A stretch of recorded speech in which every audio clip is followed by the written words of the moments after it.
The streets of Dar es Salaam no longer sound like a city at peace. They sound like a nation holding its breath. Sirens wail through the humid air as the smoke of burning polling stations rises against the dawn. Young Tanzanians, barefoot, angry, and unafraid, are shouting one phrase that now echoes from the coastline to the highlands: Tunataka Democracia, we want democracy. On this Wednesday morning, the so-called election that was meant to renew Tanzania's faith in democracy has instead torn the veil from its face. President Samia Suluhu Hassan stands accused of running against herself in what protesters now call a coronation dressed up as democracy. The opposition has been silenced, the internet throttled into darkness, and entire neighborhoods are now cut off from the world. But even silence, when shared by millions, becomes a roar. From the symbolic Salander Bridge, crowds are marching not with guns, but with courage. They are marching against decades of false promises, against a system that treats power as inheritance, and against a government that fears its own people more than its enemies. You can see it in their eyes, a mixture of rage, fear, and clarity. This is not just about one election. It is about the right to exist as free citizens in their own country. And so the question that hangs heavy over Tanzania tonight is this: are we witnessing the birth of a new African revolution or the death of yet another democracy? History is whispering again in East Africa. The question is, who will listen and who will pretend not to? If you believe that truth should never be silenced by power, if you believe that Africa deserves leaders who serve, not rule, then share this story and subscribe. Because the world must not look away while Tanzania fights for its voice. It began, as most revolutions do, with disbelief. When Tanzanians woke up on election morning, many already knew what the results would be. The posters, the state media, the speeches all pointed to one conclusion: President Samia Suluhu Hassan would win again, even before the ballots were cast. By noon, the disbelief had turned to fury. Videos began leaking out of polling stations where entire opposition districts were missing from the voters' roll. In some towns, ballot boxes had been stuffed and sealed before citizens arrived. Across the city, people whispered the same words: she's running against herself. That was when the streets began to fill. From the crowded markets of Kariakou to the harbor roads of Dar es Salaam, thousands poured out carrying handmade signs that read, "No opposition, no vote." By evening, the Salander Bridge, the symbolic gateway to the city, became the beating heart of the resistance. They came without weapons, only flags, drums, and their voices. The police arrived first, then the tear gas. Clouds of white smoke rolled over the marchers, mixing with the black smoke from burning tires. The air tasted of chemicals and courage. Footage from BBC Swahili showed young men throwing stones, women shielding their faces, children crying as they were pulled away from the chaos. One reporter described it simply: Dar es Salaam has become a city divided, one half shouting, the other half silencing. That same night, Tanzania's connection to the world went dark. NetBlocks, the international monitoring group, confirmed a nationwide internet blackout, a deliberate attempt to smother the story before it could spread. WhatsApp, Twitter, and Facebook all went silent. But a few messages escaped before the blackout fully hit. Grainy videos of burning polling stations, a young man yelling into his phone, "Tell the world we are not afraid." Behind the chaos lies a story of political engineering that began months earlier. The opposition party Chadema, led by Tundu Lissu, had been barred from participating in the election. Lissu, a lawyer, reformist, and survivor of an assassination attempt in 2017 when gunmen fired 16 bullets into his car, now faces treason charges for merely speaking against the government. Tanzania's second-largest opposition group, ACT Wazalendo, was also disqualified after the attorney general appointed by Hassan objected to its nomination papers. Within weeks, all credible opposition was gone. The ballot had become a mirror reflecting only one face. When foreign journalists questioned the fairness of the process, government spokespeople smiled politely and said, "Tanzania is stable. There is peace." But in the silence of censored newsrooms, the people were already writing their own headlines.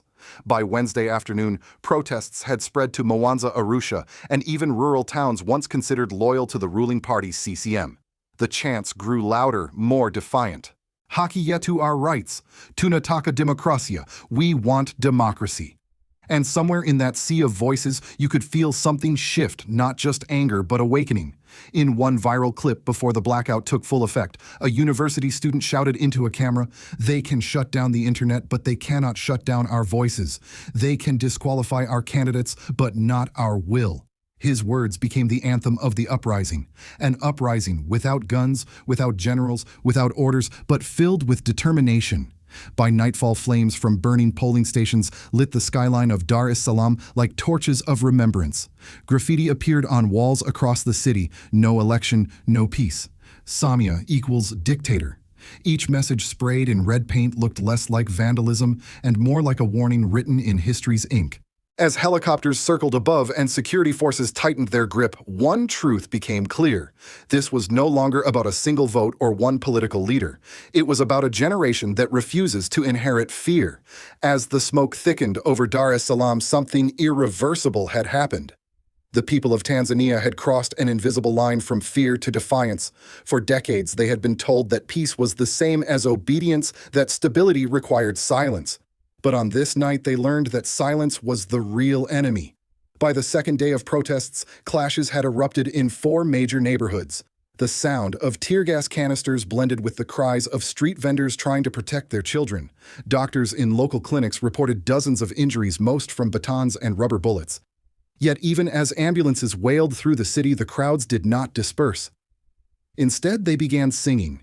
Their voices rose over the chaos, chanting the name of Julius Nyerere, the founding father who had once taught them that freedom is not a gift but a duty. It was a haunting echo, the revolution calling back to its own origins. The government's reaction was swift and brutal. Armored trucks rolled through the streets. The Ministry of Information accused foreign agents of stirring unrest. State television replayed footage of calm, empty streets while ignoring the reality just outside its own headquarters. And President Samia Suluhu Hassan, once celebrated as a reformer, appeared on screen with a tone colder than ever. "We will not allow chaos. Tanzania will not be ruled by mob pressure," she declared. But it was too late. The mask had fallen. Internationally, the reaction was mixed. From Nairobi to Kigali, leaders expressed concern but stopped short of condemnation. In Washington and Brussels, statements of monitoring the situation replaced the applause that had once greeted Hassan's rise.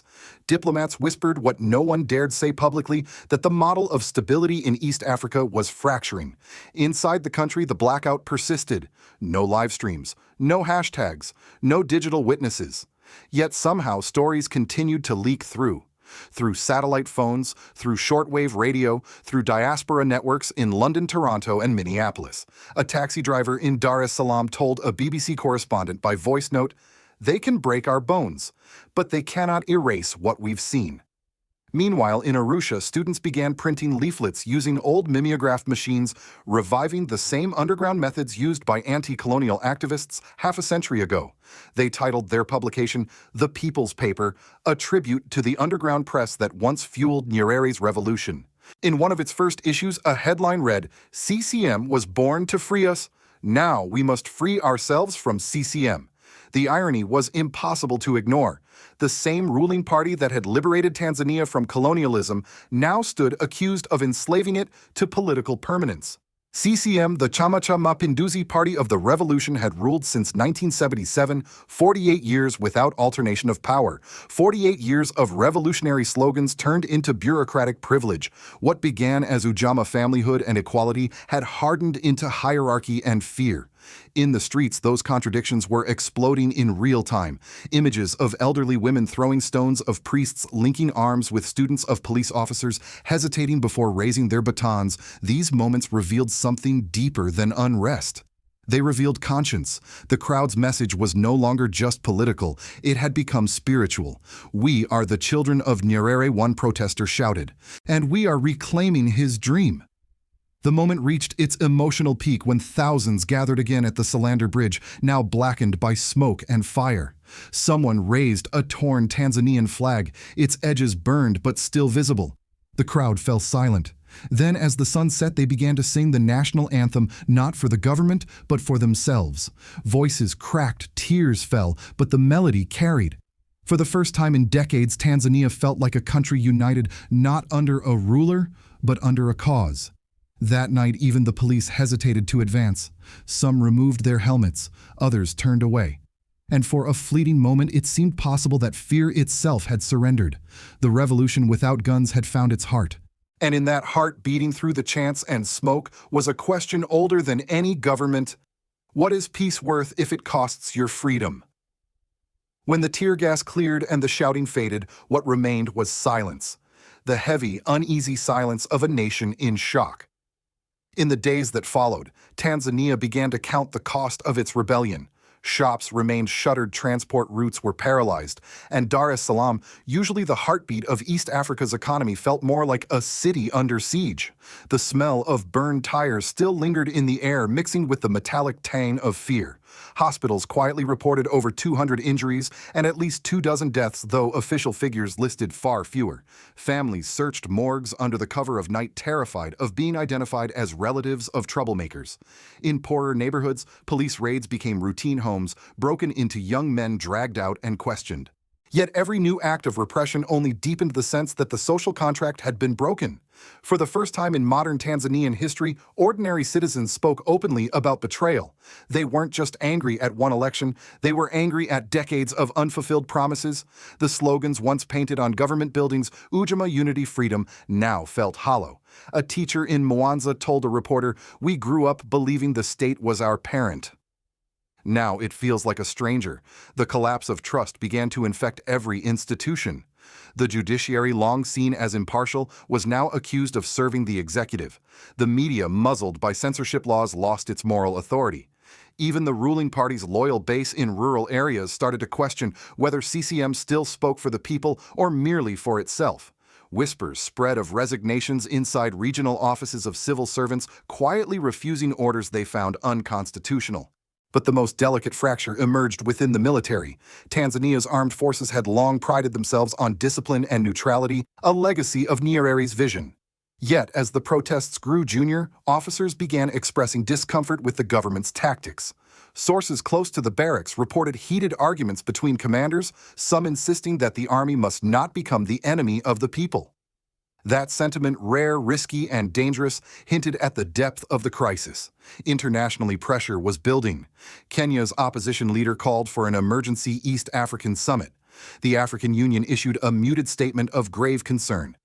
Meanwhile, human rights groups released satellite images of crowds fleeing tear gas, sparking outrage online once the blackout began to ease. What had started as a domestic protest was now becoming a continental reckoning. Inside State House, President Samia faced an impossible dilemma: to double down on repression or risk opening negotiations with the very opposition she had tried to erase. Her advisors, fearful and divided, urged contradictory paths, some calling for mass arrests, others for reconciliation. But as one insider reportedly said, there is no longer a middle ground. The people do not want dialogue. They want change. Meanwhile, in the streets, life began to rearrange itself. Volunteer medics tended to the wounded in makeshift clinics. Churches and mosques opened their doors to shelter protesters hiding from night patrols. In the marketplaces, whispers of haki yetu replaced the usual bargaining chatter. And though fatigue began to creep in, a quiet determination took its place. The revolution had no leaders, no headquarters, no clear plan, yet its power lay precisely in that. It was not about ideology, but dignity. Not about parties, but people. And in that sense, Tanzania's crisis had evolved beyond politics. It had become a moral test. The question was no longer whether the nation could return to normal, but whether it should. To the outside world, Tanzania's turmoil came as an inconvenience, not a revelation. Western diplomats in Nairobi and Brussels whispered their concern, but measured every word as if democracy could be weighed like currency. Just 2 years earlier, the same embassies had praised President Samia Suluhu Hassan as a new dawn for African democracy.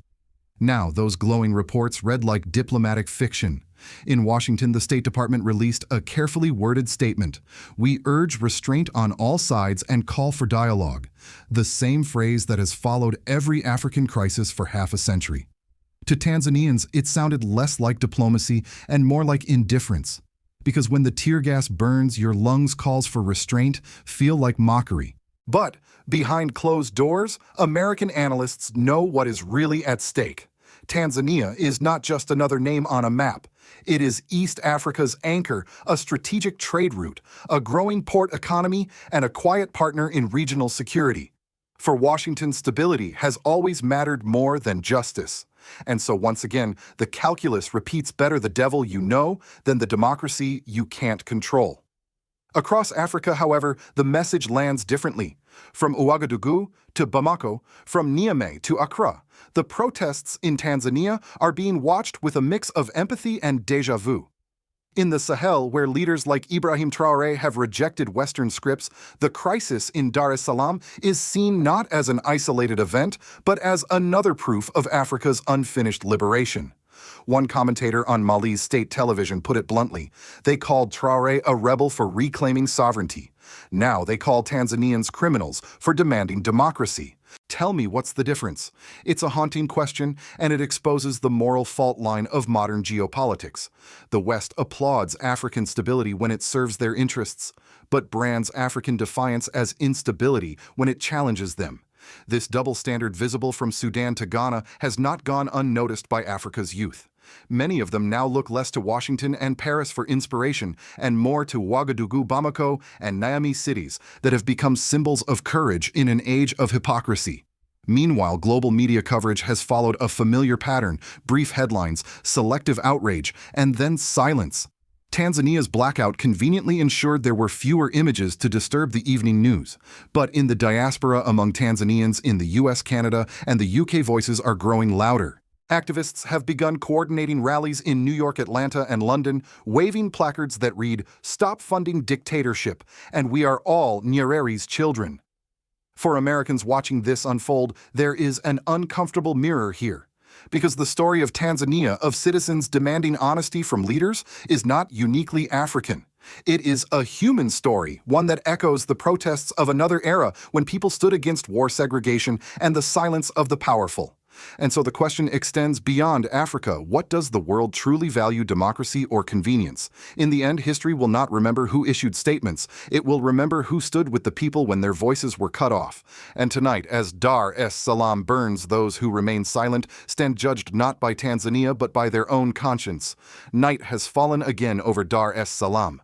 The streets that once buzzed with music and laughter now glow faintly under the flicker of burning debris.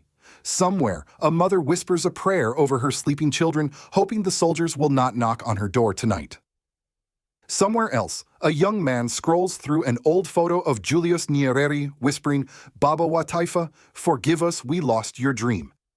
But perhaps the dream is not lost, only reborn in fire. For what began as a protest against a sham election has become a moral reckoning for an entire generation. A generation no longer content to trade silence for safety or stability for submission.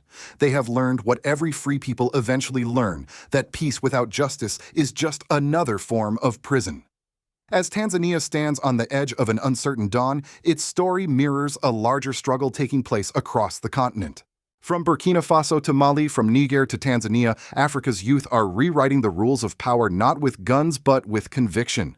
They speak of sovereignty, of dignity, of a future where no leader can hide tyranny behind the language of democracy. And this, perhaps, is where the world should pause. Because what is happening in Dar es Salaam is not chaos, it is clarity.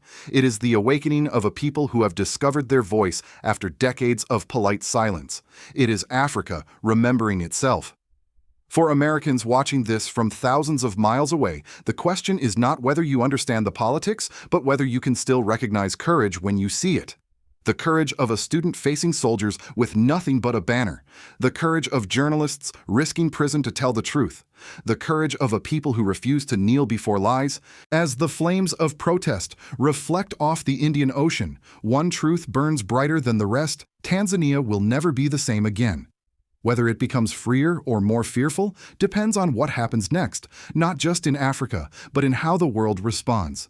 So tonight, let this story travel. Share it if you believe that democracy must mean more than ceremony.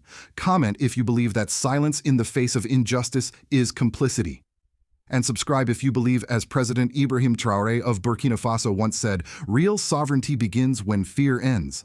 Because across this continent, that fear is ending and a new Africa is beginning to rise.